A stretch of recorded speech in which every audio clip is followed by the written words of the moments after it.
শুরু করছি অবরুদ্ধ নিশীথের প্রথম পর্ব। রাস্তা পার হওয়ার ক্ষেত্রে অন্তুর তেজ ঠিক বিকেলবেলার রোদের মতোই তীক্ষ্ণ। আব্বু তার হাতটা চেপে না ধরলে চলে না। আব্বু রোজ থাকে না সঙ্গে, আজও নেই। এক প্রতীক চাচার পেছনে রাস্তাটা পার হয়ে দ্রুত রিকশা ধরল। শীতের রোদ, তবুও খাড়া দুপুরের তাপ করা। বোরকা হিজাবের আবরণে নিচে ঘামের স্রোত বয়ে যাচ্ছিল তার। ভার্সিটিতে ছাত্র পরিষদের একটি প্রোগ্রাম ছিল, সেই সবে অন্তুর ভালো রকমের বিদ্বেষ আছে। কারণ হিসেবে বলা যায় তাকে শেখানো হয়েছে এবং বাকিটা নিজস্ব। অন্তুর ধারণা ছাত্রলীগ, যাদেরকে দেশের সংখ্যাগরিষ্ঠ অগ্রদূতের নাম দেওয়া হয়েছে, তারা মূলত পঙ্গপাল। দলবদ্ধ হয়ে চলা ঘাসফড়িংয়ের জাতকে পঙ্গপাল বলে।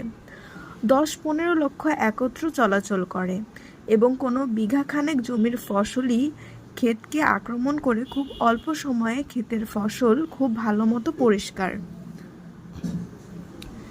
এক শ্রেণীর লোক অবশ্য এই ক্ষেত পরিষ্কারকে বরবাদ করাও বলবে। তাদের কথা কানে নেওয়া উচিত না। ক্ষেতের ফসল উদ্ভিদের জন্য ভারী।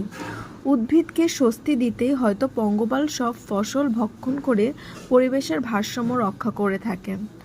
অন্তুর ধারণা বাংলাদেশের ছাত্রলীগ নামক পঙ্গপাল দেশটা অর্থাৎ বাংলার আবাদি ক্ষেতের জন্য তেমনই একদল পঙ্গপালের সমান। আম্মার কল এসেছে কয়েকবার। তার ভাষায় খুব জরুরি কাজ। অন্তু জানে কোনো জরুরি কাজ কিছু না, কিন্তু ছাত্রনেতাদের মুখ পেটানো মহাবাণী থেকে মুক্তির একটি ছুতো দেওয়া সে মায়ের প্রতি অল্প কৃতজ্ঞ।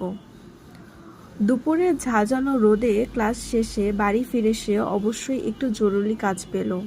তাকে দেখতে আসা হয়েছে, প্রায়ই হয় এমন আজকাল। তাতে তার মেজাজ খারাপ হলে কারো কিছু করার নেই, এটা নিয়ম। মেয়ে যুবতী হলে দেখতে আসা হবে, কিন্তু সমস্যা অন্তুর অন্য কোথাও। পাত্রী দেখতে আসা মানুষদের পাত্রী দেখার পদ্ধতি চমৎকার। অন্তু শুনেছে আগের জামানায় এভাবে দাসী কেনা বেচা হতো। মেহমান মোট 6 জন, পাত্রের মা, ফুপু, বড় বোন, চাচা, ফুপা ও ঘটক। অন্তুকে কোনো রকম বোরকা খুলিয়ে রাবেয়া নিজের একখানা নীল ও গোলাপির মিশেল রঙা শাড়ি পরালেন। গুরুজনেরা বলে গেছেন পাত্রী দেখাতে শাড়ির বিকল্প নেই।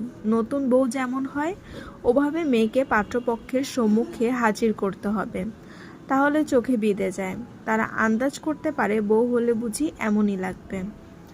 অন্তুর কথা মতো পুরুষ দুজন বারান্দায় অবস্থান নিল, কিন্তু জানালা দিয়ে উকিঝুঁকি দেওয়া চলমান। অন্তু এতগুলো অপরিচিত মানুষের সম্মুখে অস্বস্তিতে কাতর হয়ে বসে রইল। নজর স্থির রইল মেঝেতে। প্রথমে কিছু সাধারণ জিজ্ঞাসাবাদ হলো, কিন্তু পাত্রের ফুপু সচেতন নারী। তিনি উঠে এসে চট করে অন্তুর মাথা থেকে শাড়ির আবরণ সরিয়ে খোপাটা খুলে ফেললেন। একরাশি সামান্য কোকড়া কোমর ছোঁয়া চুল বিছিয়ে পড়ল পিঠের ওপর। অন্তু তখন রাবেয়ার দিকে তাকায়। রাবেয়া ভয় পান মেয়েকে, তার চেয়ে বেশি সেই দিন মেহমানদের সামনে তাকে এতিম মনে হতে লাগলো।